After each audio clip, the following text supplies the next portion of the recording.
Tonight, guitar hero for a generation, Bernard Butler, super vixen from Garbage, Shirley Manson, and the undisputed king of drum and bass, Goldie. Also performing live and exclusive, Bristol's finest, the return of Massive Attack, and Asian Dub Foundation, the sound of young London.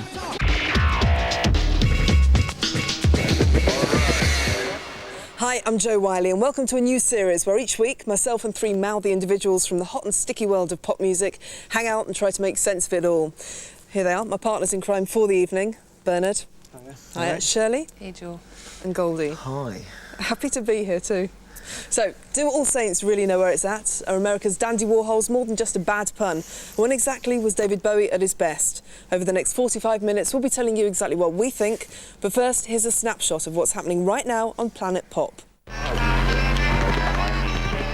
This weekend sees the annual publication by the Sunday Times of the 1,000 richest people in Britain. Topping this year's music biz list is Sir Paul McCartney, worth 500 million, up 80 million on last year. Sir Elton holds steady with 150 million, while accomplished solo performer George Michael is handling himself well at 50 million. However, with a cool 20 million required to make the list, the Spice Girls are still wannabes. Former glamour model Sam Fox tried it and succeeded. Now, news reaches us that model of the moment Caprice is about to turn her considerable talents to the world of song. And who has she chosen to advise her in this exciting new venture? Why, none other than top 80s DJ Gary Davis. Good luck, Caprice. Chuck D from Public Enemy, the most incendiary rap artist of his generation, has caused controversy in America by taking a job as a news reporter for the Fox network owned by Rupert Murdoch.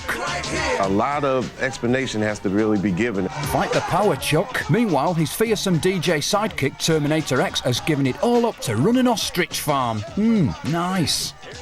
Pulp's new album, This Is Hardcore, entered the charts at #1 last week. Lead singer Jarvis Cocker was also celebrating the news that he's to host a TV art show. Is he really sorted for Matisse and Wiz? We'll soon find out. There's one masterpiece though we bet he won't be reviewing. This fabulous video from 1992, We Are Raving by one-hit wonders Slipstream. And the director, Mr. J. Cocker. Now this is hardcore.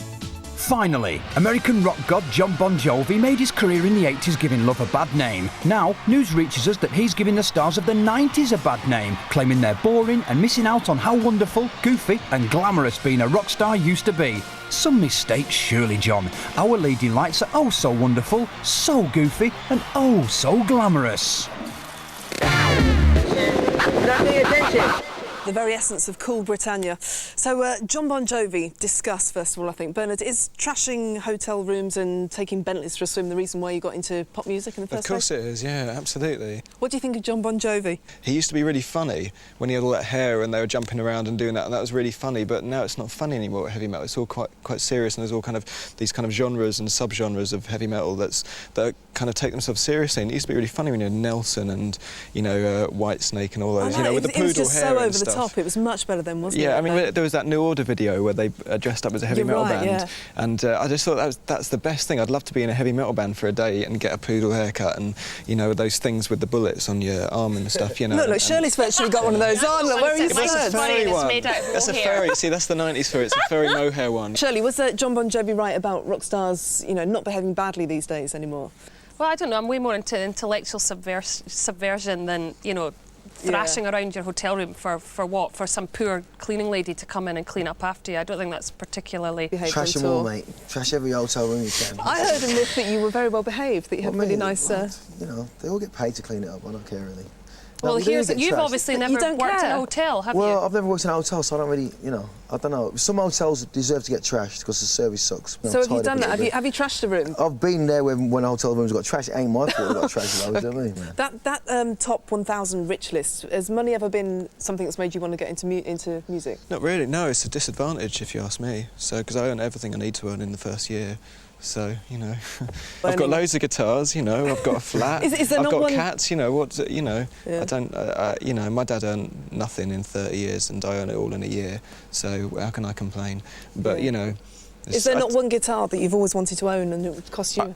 Not really, no, because I know loads of tossers who've got guitars like that who sound rubbish. Do you find it weird when you go home, Shirley, like that you've got more money than your friends and your family and stuff like that, and you feel a bit uncomfortable with it? No, because I haven't really made very much money. I mean, I think it's a fallacy. I mean, I think the band is always the last one to make money. I don't think any musicians really become musicians because they think they're going to make money, because it's a fallacy. Very few musicians, I mean, we're absolutely a tiny percentage of all musicians out there who make absolutely nothing, and we've all played in bands for years where we made not a penny, and so that wasn't the motivating factor behind making music. The news story of this whole kind of week or the past 10 days or so has been George Michael.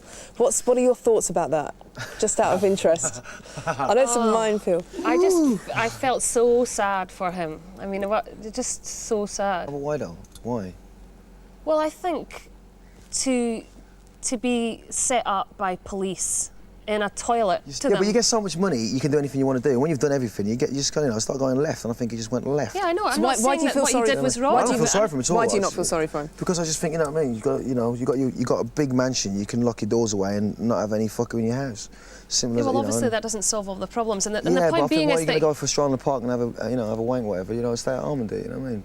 Yeah, but he didn't. That's the whole I don't know point. what it is. I don't know, George. If he didn't, mate, he didn't. But right now, looking at it, it's like he's playing footsie, so I don't really know. I can't really say anything. What about Bernard? What are your views? I just find it. I don't feel sorry for him or not feel sorry for him. I just can't understand why he'd want to have sex in a public toilet. I can't understand. That's what I can't understand. But that's part of the culture that it is part of that culture. It's part of that culture, and it's something that I couldn't ever possibly understand. Yeah, but at a club or Hampstead Heath or whatever, but Beverly Hills. Well, I live on Hampstead Heath, and he lives there as well, and it's quite odd. And I go, and I've always seen him around. He's always up there because his offices are really near my flat, and I'm always seeing him up there, drive past in the Range Rover. Well, I'll check it out next time, obviously, I think he's probably a nice guy and all that kind of stuff, and that's his private life. But if you're going to get caught, he admitted on the telly, didn't he, that part of the kick was whether he'd get caught or not, and that's part of the deal. On TV? Yeah, he'd been on CNN. Well, obviously, I mean, that goes without saying, though. Again, I just think it's. Don't you think the most striking thing about it, though, was the way, beforehand, you've seen George Michael, and he's always looked fairly suppressed and repressing something. He's completely. And now he's just like, wow, hey, and he's really happy. It's good for him. Yeah, exactly. It's good for him because everyone's known for years anyway. I mean, it's ridiculous. But I don't agree I didn't know. I was still, looking at videos and You're just a naive little country boy. You know what I mean? OK, better leave George there. We're going to have live music coming up from Massive Attack very soon, but it's first time to slick on some gloss. Tonight's first video is the third offering from All Saints, originally a huge stateside hit in 1992 for the Red Hot Chili Peppers, and written about the lead singer's battle with heroin addiction. This is Under the Bridge. The band that missed the invention of the belt somehow, All Saints. And Shirley, if you've finished the discussion about George Michael now, we'll move on to All Saints. Yeah, we've been warning. man. You're sorted now? We're sorted, it's just, He's agreed that I'm right. Fine, no, she's agreed that I'm right. If he wasn't who he was, then it wouldn't really matter so much. OK, All Saints, though. OK. What do you think about All Saints? I prefer them to the Spice Girls. Right. And what do you think of that cover version? I don't like that, but I thought Never Ever was a phenomenal pop single. I can forgive them for anything because of that. I thought that pop single was great, sublime. Yeah. Goldie? Yeah, I know. We agree. No, we agreed, Shirley. Yes! Yes. No, I'm more in touch with them, man. I'm more, they're really on a level, man, I think, and... Why? What do you like about them? They're just more on a level. They're just like, you actually see them around the way. I do, you actually see them around, and they're actually quite genuine like that. Not saying that Spice Girls ain't, but I really think it gets a bit kind of like, this girl power bollocks. I think that's just a bit overplayed. Do you know what I mean? Are you glad that they've got good voices? Shirley said they have got good voices, and I actually do like that cover. I don't really like a lot of covers. I'm really not into covers that much. Do you know what I mean? And I do like what I've done with it, but I like the video better. I mean, I like the video visually. I think it's wicked. Bernard, what about you? Do you prefer that? I'm a total fan. Yeah, I love Never Ever. I think it was brilliant. But I think that's really good. I think it's good because it's a cover version, and not many groups, will do something interesting with a cover version. It doesn't sound like the original. I think, if you compare them to They're just as contrived as the Spice Girls, though, aren't they? I don't think they're contrived. I don't care if they're contrived, because the thing is, that's not even on the same planet. I don't think. I just don't think. That's just. Yeah, it's like going to the bookie Spice Girls or something. I just can't deal with it anymore. People are intelligent. We're not like we have to have it forced down our throats. You don't have to like them. You don't have to go on about them all the time. And when we talk about them endlessly, it's like, well, we know exactly what they are. We know they make crap records, and I wouldn't buy them personally. I bought Never Ever because I thought it was a nice song when I heard it, but I wouldn't buy into anything else that's always saying this, and I probably wouldn't go and see them or anything like that. But what's the most important thing is whether they make a good record or not. And the fact is that lots of children would probably buy that record because they're kind of half in that Spice Girls children's market, and it's actually a really good record, you know, and that's cool. I mean, the Spice Girls look rubbish, don't they? I mean, they do. I mean, well, that's it's kind of cartoon that's character part of land, it. isn't Well, that's it, really? part of it, isn't it? I mean, presumably that is part of their marketing thing, that you're supposed to think they look gorgeous or something, or great or something, and they just don't really. I mean, they just look ridiculous. Okay, but you've fallen for all saints. Yeah, I hadn't fallen for them at all, you know, I just don't care, but it's with Not them, even a wee with them bit? it's not so... Come on, you have Come you went in on. there, you went in HMV, you bought it, wherever Yeah, you I went in did. there, mate, and you I bought did. it. I bet you buy Yeah. magazines when they've got them on the front and stuff. Yeah, I'm totally into All Saints. Does anyone have a good word to say about the Spice Girls? Because you're all very pro All Saints and nobody seems to have anything positive to say. One of Surely them's Wannabe was a Finchley. really good pop song. One of them's It was a really Finchley. annoying pop song. Wannabe. It's a pretty... Which one? Say You'll Be What's that, There? sorry? What about Say Two You'll Be Become There? One wasn't bad. I like the tune on that. No, I'm I sorry, thought but there was Two Become One nothing good about the Spice Girls. No, I'm it's- sorry. Nothing. Zero. Wannabe was a glorious pop song. In your without opinion, doubt. not in mine. In my opinion. Yeah, but I'll tell you what I want, what I really, really want. I really just want to finish this beer. OK, it's time now for our first live performance of the series. When their debut album Blue Lines was released in 1991, they sounded like the future. They still do. From their long-awaited third album Mezzanine, out next week, this is music from a higher level. It's Massive Attack and Inertia Creeps.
Slowly, she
Excellent, I think. Goldie, you and 3D, didn't you used to hang out together in your graffiti days? Ooh, we got in trouble together, yeah. You got in trouble together. What was the story about the spade? I'm sure I read something about you, D, and the spade. No, mate, we was up all night. It's the first time D came to painting in Wolverhampton. I said, yeah, D, it's all safe, man. It's not a problem, man. It's no police, no nothing. It was up painting all night, this wall, and this drunk geezer tried to stop us. So he hit him with his spade. And he kind of retracted in that, and the next morning we came up and there's just paint all over this piece we just spent all night doing. So we had to get this hot water and buckets trying to scrub it off early hours of the morning. It's like, Jack, we're never going to get it off, man. It's still there now with this white film over it. You never forgive me for it, man. All right, we'll talk more in just a minute. Also, we'll have Asian Dub Foundation making their live TV debut, and we'll enjoy some wise, well-chosen words from the irrepressible Busta Rhymes. Stay tuned. Blood eyeball, fall on floor, roll over there in the corner, sit down somewhere. Yo, tell you don't know nothing here. Yo.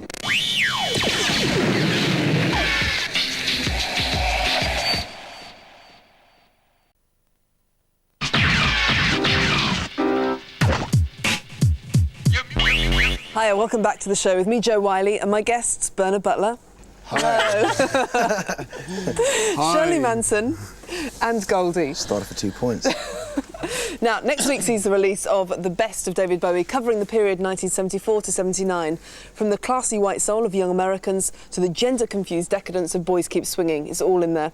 Before we get into all that, though, here's a rarely seen clip of the Bromley Boy in action, filmed in Paris during the summer of 1977, from the album Low. This is Be My Wife.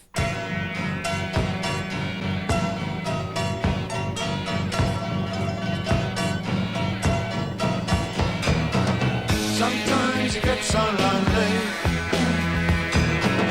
Sometimes you get nowhere. I've lived all over the world. I've left every place.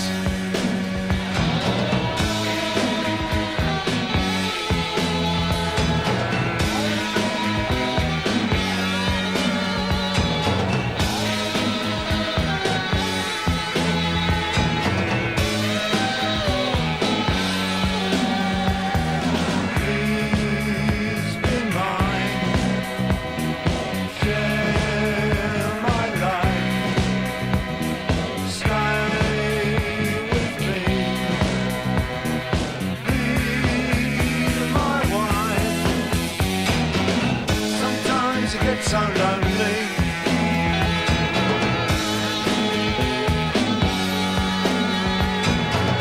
Sometimes you get nowhere.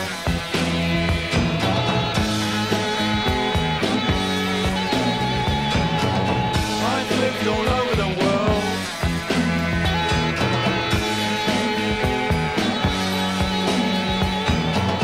I've left every place.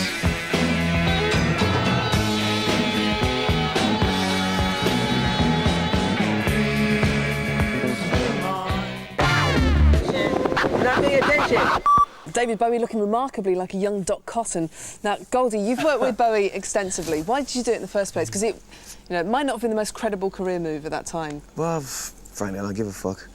But I think he's a talented guy, man. I grew up on him, man. I grew up on a lot of his stuff. But did you not sort of think of stuff that he'd done, like Tin Machine, or were you a fan of Tin Machine? Yeah, but no, I was like, with the stuff he did with Eno and stuff, for me it was like, I never discovered it till later on, and it was always around. Barry was always like a figure that was around, and I wasn't like, Bowie fan full into him, but I just think he was just, a big part of British So you were able to kind of forgive him that era and think, well maybe I can get something from him? I just think he lived his life, but I think even more so now. I mean, I've just done a film with him for like 8 weeks in the Isle of Man, and he's just, now, look at him now, he looks younger than he does now. He's just like, he pops out the other side after going through every fucking thing in the world, do you know what I mean?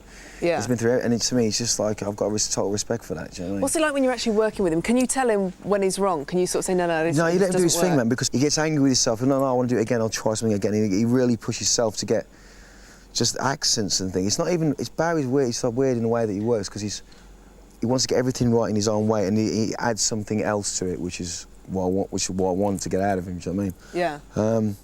But not only that, he's just a funny guy. He's a very funny guy. If you spend time with him as a guy, he's a very funny guy, man. Okay. And he's got a lot of old hoots and stuff to tell you. Bernard, what about you and Bowie? Did he mean a lot to you? Has at certain points, yeah. When I was about 15, I had Low, And I only had Low, that was the only one I had. And Is that something did you go out and buy that album, Bernard? No, I didn't. I nicked it from somebody. I canned it from somewhere one drunken night. Was it something you just heard at a party and then you thought, oh, that sounds really good? I took it home, yeah. Right. And, Remind you, don't come round to my house, right? I won't, all right. I wasn't really into him as a personality or anything like that, or you know, or any of the other stuff he'd done. At that time I was just into the instrumentals. I thought that they were fantastic on that record. It was things I'd never heard before, and all the Eno instrumentals. And then later I got into stuff, you know, through Suede, obviously. I got into a lot of the Bowie stuff. But, you know... Did you get in the end so that you'd had enough, you know, you'd had Bowie up to here? Because of the whole Suede stuff? Yeah. Not because we were sitting around examining it all day, but because people were going on to us and we were like, hang on, I like Joy Division, I'm into New Order, and you know, you're going on to me as if all I've ever listened to is David Bowie, and it's like, he's great, etc., but, you know, it wasn't all I ever listened to. But yeah, there was a cutting off point for me. But musically, he's a fantastic musician, and that's what sets him aside from an awful lot of people. Yeah. Shirley, what about you? This is the best of, you know, 74, 79. Do you think that's his best time? Well, no, I was a Ziggy Stardust girl. I mean, what I loved about Bowie was that he was a pop star and that he provided... Was it the image for you that you went for? Well, music as well, I think, was unbelievable, but it was the fact that he presented an alternative lifestyle to my school days, you know, like he literally was like an alien being that came in and like seduced you. And he was a head, man. He was a head, though. But also, he was not a macho, like, you know, testosterone-driven animal. He was like this queer sort of, like, and I use the word queer in the Scottish way of using the word queer, this sort of delicate, artistic, sort of half woman, half man being, and I fell madly in love with that. I totally connected with it in a strange way, and the only other man at that time that I fell in love with was Iggy Pop. You know, and both of them were sort of half man, half woman. They weren't exclusive. I met so many of my heroes who've just gone, yeah. Tosser, who are you? Do you know what I mean? He ain't like that. He's a totally different ballgame. I mean, Tin Machine was a bad idea, though, wasn't it? Tin Machine was appalling. It was absolutely appalling. Does he think that now? Well, you know, Tin Machine, I don't think I've ever registered it. Do you know what I mean? I think you should be allowed to have a bad mistakes. idea. Yeah, you got it. Otherwise, if you don't make the mistakes anyway, you don't learn anything. And obviously, he learned something from it because he made some good records since then. It's time to move on now, if you don't mind. From America's left coast comes the appropriately paisley-flavoured Dandy Warhols, shot by hipper-than-hip photographer David LaChapelle. This is the glib but catchy Not If You Were the Last Junkie on Earth. I never thought you'd be a junkie.